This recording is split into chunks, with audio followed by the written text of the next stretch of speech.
Hey BL family. So today we're going to take a trip to see Aki wa Haru to Gohan o Tabetai, which is literally translated to Aki wants to eat with Haru, or the official English name, Let's Eat Together, Aki and Haru. This will be coming out on Gagaoolala on November 15th. Please check if it's available in your territory because I don't know. I'm not sure it's not available here in Japan as per usual. I don't, there are like 8 shows on Gagaoolala for me. So I'm sure it's not available here, but please check and see if it's available in your territory. So this movie came out, as you can see in the lower right hand corner of this screen, on the 2nd of June, and it was scheduled for 2 weeks only to start with. So 2 weeks only would bring us to the 16th, and it was showing in only 8 theaters in Japan. So none of these theaters was near me because I live up in the north in the boonies. And unfortunately, as you can see from this, I went to Brightwind side by side in Yokohama at Pia Arena, but that was on the 17th, the literal day after this show was scheduled to end. So I went to the Brightwind concert and I stayed at a hotel. And then when it was over, I woke up and I was like, you know what? Let me just check and see if Aki and Haru are still on today. And I checked and they were. So I went to Tokyo because I have to go through Tokyo anyhow to get back to the north. And I went to the cinema and I watched the movie. So, Aki and Haru. One quick note here, this is a name pun because Aki means fall or autumn in Japanese, and Aki has the fall leaf color here. And then we've got Haru with the brown hair. Haru means spring, right? So immediately, Japan loves name puns. So it's not a big focus of the story, but because the story talks about a lot of food and Japan loves seasonal foods, they do mention which season it is for the whole movie. To note here, this movie is 1000% bromance. They are not in a relationship. They don't say they're in a relationship. They actually pretty much say they're not in a relationship inadvertently. Um, but we do get, other characters saying they're really close, and we do even get one character watching them like they're an old married couple. So it's implied that it could be like that, but they're not. They're not in a relationship. The main focus, outside of the bromance, um, is the food. In the first half of the show, they don't get through 5 minutes without eating homemade food, making homemade food, or talking about homemade food. So there's not really like a wealth of plot happening in the first half of the show. Um, Here are some of my favorites. The foods that they mentioned. They have melon chuhai float. Melon soda is a drink. I've only ever seen it in Japan. As you can see, it is bright green. The first time I had melon soda, it came as the drink in a combo. And I looked at it like, because nothing in my country is bright green except coolant. So I was like, why are they feeding me coolant? Japan is weird. And then I drank it, and it turns out that melon soda is the nectar of the gods.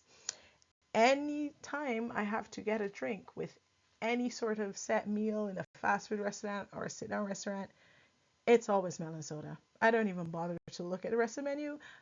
Do you have melon soda? Okay, melon soda. Chuhai is a highball. So highball is usually made with vodka and some kind of soda or fruit essence, kind of like, their flavored lemon or something like that. But a chuhai is made with shochu, which is Japanese. We call it Japanese vodka. Um, it's a type of hard Japanese liquor. And so we put the Japanese liquor in the melon soda, and you have a chuhai, melon chuhai. And of course, the float is just ice cream. I also love the yakiimo, which is baked or grilled sweet potatoes. It's simple. You just bake or grill them, right? So Aki does make like a whole bunch of different foods throughout the show. But I really love yakiimo because you eat it in late fall and it's just like outside is cold and you've got this steaming hot potato. And also because yakiimo reminds me of the sweet potato truck. So in the English speaking world, we have an ice cream truck. In countryside Japan, we've got sweet potato trucks, and the guy just drives around and speaks into a microphone, and you can hear for like miles just going, Yakimo! And I just love that. I do not know why, but I just love that. And we also, my other favorite thing that they showed was the homemade umeshu. So umeshu is plum wine. It's technically illegal to make your own alcohol in Japan, but if you live in the countryside or at the like edge of a city where it still kind of acts like countryside, there is always an older person, generally 60 to 80 years old, that makes their own alcohol. In Iwate, we have blueberries, so when I lived in Iwate, it was blueberry wine. Oh, and it is so good. It is so good. So it's illegal because, it's not processed, controlled process. And I guess they figure it might kill you, but it is so good. If you die, it is worth it.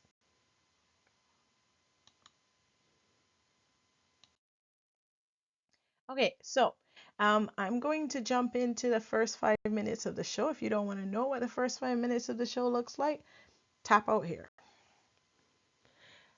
We start off with Aki at this house, and he's all excited.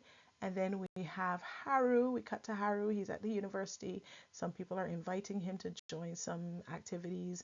And he's like, nope, sorry, today is an important day, gotta run. And then we see him run up on Haru and say, on Aki, and say, hi, I'm sorry I'm late. And apparently they're moving in together today. So they go into the yard and they ceremoniously unlock the door together, and then they open the door together, and it's all cute and fluffy and fuzzy. They start to unpack their luggage, which now that I think about it, I don't know where the luggage came from, because they didn't have it when they came into the house. But they start to unpack some boxes, and Aki decides he's going to cook because he's in charge of the cooking, and so he does that. The first meal that he makes in the new house is salty tomato ramen. For the characters in this show, it's mainly a two-hander, so we've got mainly these two characters, Aki and Haru. Aki he's a free spirit. He's not too worried about his university. He's not too worried about anything. He's a bit messy, but he can cook. And Haru, on the other hand, is kind of meticulous. He thinks about things. He keeps everything organized. He's got his life on track, but he does not cook. And if Aki was not there, he would eat cup noodles every single day. Like I said, it's mostly a two-hander, so we don't see that many other characters. We've got one family member pop up, some classmates, uh, like grocery store workers, but 90% of the show is Aki and Haru. Shout out though to Sakurai Yuki, who plays Kazuma in Tokyo in April. He's got a cameo as a high school friend. I legit did not notice him. I watched the movie twice, once in the cinema and once on Rakuten after it started streaming, and I did not see him. And then the credits rolled, and I was reading the credits, and it said Sakurai Yuki, And I was like, what? And I had to go back and look for him, and he was there. So, yeah, if you watch out for him, he is there as one of the high school friends. So, overall, this show is cute and fluffy and sweet and tons of food. So, if you don't want to watch cute, fluffy, sweet, and tons of food, this is not the show for you. If that's what you want, then go right ahead. So, that's all for the general gist of Aki and Haru. Let's eat together, Aki and Haru. If you're interested, be sure to tune in on Gagaoolala after November 15th. Thanks for listening. Be blessed.